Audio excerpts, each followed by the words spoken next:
Greetings, my friends. Time for our new adventure. We're going to get to go exploring one of my favorite places. It's called the Kern River. We've been blessed for years. Joseph Kern was a bigot surveyor that got added at the last minute for the expeditions coming out here to map the area. In the leaders' records, they see that he was constantly whining, constantly complaining about the fact that he had to sleep in the tents of the blacks and the Jews, who were the ones that had to be added on at the end of an expedition. The leaders got so tired of him whining and complaining that one day, as they were coming out of going through a great canyon, they said, what would it do? What would it take to get you to stop whining and stop complaining? And he said, I want you to name something after me. And so Joseph Kern is the whining bigot that gave the name of the Kern River and Kern County. Just a thoughtful little thing we find in the archives of that. Anyhow, in spite of Joseph, there is also a wonderful thing called the Kern River Canyon. It's got beautiful trends. One of the things that you can count on is there will be things that are always there. The other thing you can count is there will always be new things that you haven't seen before. So I'm looking forward to this expedition with all of you, and I hope you are all looking forward to the expedition as well. I think we're going to have a great time. Those that are having to do it independently, there are a couple. Go out there and explore. You won't have the guidedness, so beware the poison oak. I'll be able to show all the people the poison oak, and you've got the guiding paper that we sent you. Anyhow, for the individuals going out, my recommendation, going out on their own, my recommendation would be that you stop at the canyon mouth. Take a look down in the ravine. Take a look at where you're standing. As you cross the street, be careful, don't get run over by the cars going up the canyon. Many people are desperate to go as quick as they can through all those curves. Going at the mouth of the canyon, you would go out to across the street and go out and look down into the ravine. Be sure to look down below at all the kinds of plants and stuff that are down by the riverside. If you wanted to, most of us have cameras now that take photographs. Go ahead and take a photograph or two of there in the middle line, which is about where you're standing. The ravine will be great distance down. Take note of the different kinds of plants that you can observably recognize. We're not going to require you to climb all the way down that hill down into the ravine so that you can get right next to the river. That would be just a little bit strategically too difficult to do. Take a few photographs around at the slope around you, at the mountains around you, the kinds of stuff around at the mouth of the canyon, level with where you're at with the road. And then look up towards the top part. Look along the crests of the mountains. You never know what you're going to see. You'll often see all kinds of raptors come soaring over and gliding on the uplift coming off of the canyon floor, coming off of the valley floor up towards the mountains. You'll see them all kinds. You'll see some of them times hunting, and you may actually see someone swoop down and catch some prey, be it a rabbit, be it a gopher, be it a whatever. Maybe a falcon may come down on a bird. See if you can identify what birds you might see at those elevations. On an occasion, there or up at Richbar along the crest, more often up around Richbar, I've actually seen mountain lions, or you may actually see bobcats. Keep your eyes open and see what you can see.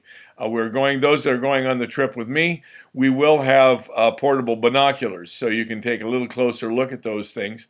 If you go after our class goes, we may be able to loan you some of those that you can return at the time of, or if you've got your own binoculars or somebody in the family. Binoculars are always a good idea, not required. You won't be needing galoshes for any part of this. You might want to go out into the river, but it's not altogether probable. I think I may go ahead and take mine for those as we go, just in case I get a chance. I didn't get to show you guys the clams burrowing down. Maybe up at Richbar, I'll be able to show you the clams burrowing down. Okay, for those that are going up on their own, you go up and you stop at the mouth of the canyon first. The mouth of the canyon will be our last stop for those going in tandem with me. For those going in tandem with me, we're going to go straight ahead to Richbar. Hopefully we won't have as many cars in tandem as we had last time. We want to do a lot more carpooling because there are so many people driving that canyon. We'll need to use turnouts because we probably won't be going as rapidly as those people that seem to feel it's a speed chase going through the canyon. We'll go up to the canyon. As there are 2 or 3 cars behind you and you're slowing down 2 or 3 cars at a time, proper auto etiquette says you use a turnout. So anybody that's trying to progress through the canyon and get past us in tandem, that's why I'd like to keep it to about 5 vehicles if we can, will want the last car in the chain will want to use the turnout and let the cars behind them pass them, and then pull back into the lane and follow. We're going to be stopping at Richbar. I can give you a warning of that. You can see it in the instructions. There is the photo of Richbar. And so we'll continue on up the canyon until we get all the way to Richbar. Along the way, we'll pass the power plant that was built starting in 1919 and was completed in 1921. It's rapidly approaching 100 years of age, and it's still producing a lot of good electricity from the falling of the water through the Kern River Canyon. We'll be passing by Live Oak, which is one of the state federal campgrounds. We'll be stopping by Lower Richbar, going past Lower Richbar, and then we'll go up, and there's lots of parking. There's a broadening along the way, and there's an actual, off to the left, you will see an actual parking lot for the campground itself. We'll be able to pull into that parking. Depending upon the number of vehicles, we'll probably want to be on the near or the western side of the parking lot. But if we have a lot of vehicles and there are a lot of people already there, unlikely.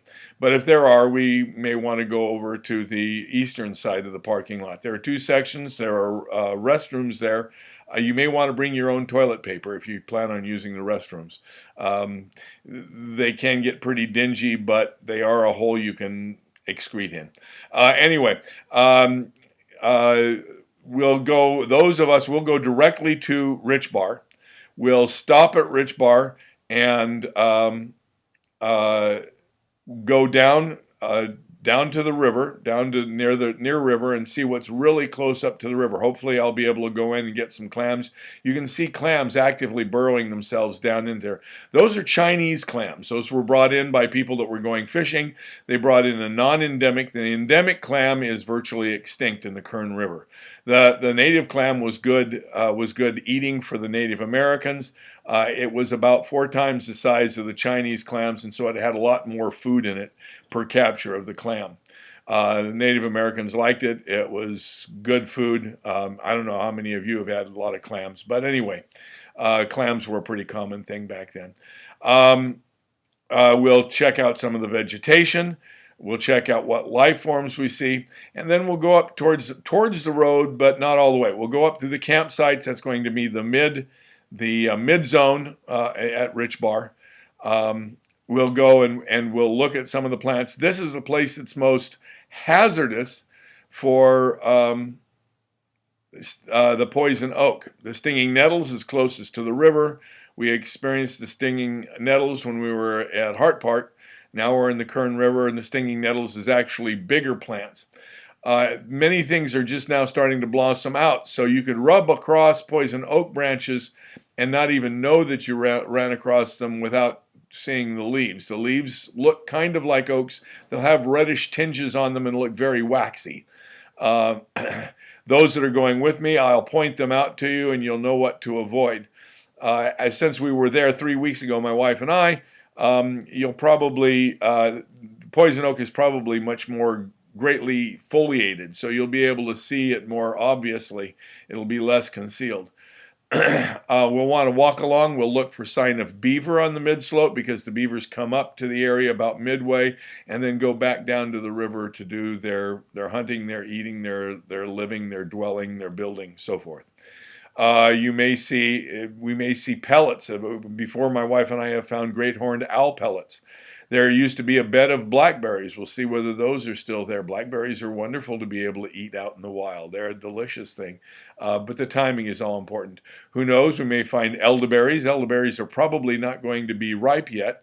Once upon a time, I ate them too green, and 4 hours later I needed a seatbelt for the toilet seat.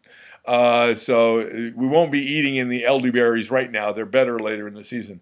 Again, all of this is going to be for your observation. Of course, you want to look up at the sky. And this is the area where if I looked up at the top zone, I was most often that I have seen the mountain lions or the bobcats walking along the crest of the mountaintop so that we can see it. Of course, there's always the availability of raptors, the possibility of owls, hawks. We're getting close to sunset, so we can have an interface between the hawks and the owls, hawks getting ready to bed down, and owls getting busy with their most prominent predation.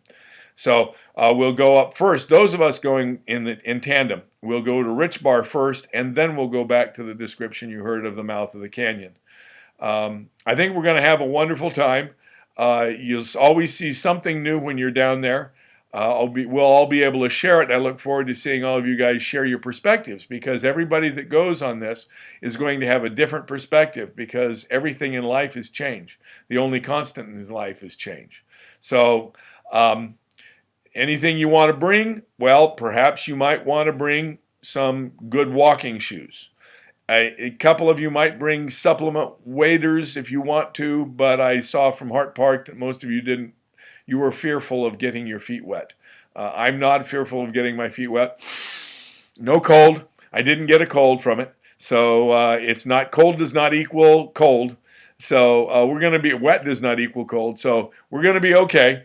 We're going to have a good field trip. Remember to use the turnouts, those that are in the trail line of the expedition. Watch for the sign. I'll see if I can incorporate it into this as well. It is incorporated in the instructions. We're looking for Upper Richbar, and I believe it's approximately 8 miles into the mouth of the canyon. Anything else? Feel free to call me. Area code 661-832-1160. Or davidrealdave@mac.com, or dhanley@laverne.edu. Glad to have you guys on board. Let's go have a wonderful time Wednesday. Wednesday. Okay, thanks. Love you guys. See you there.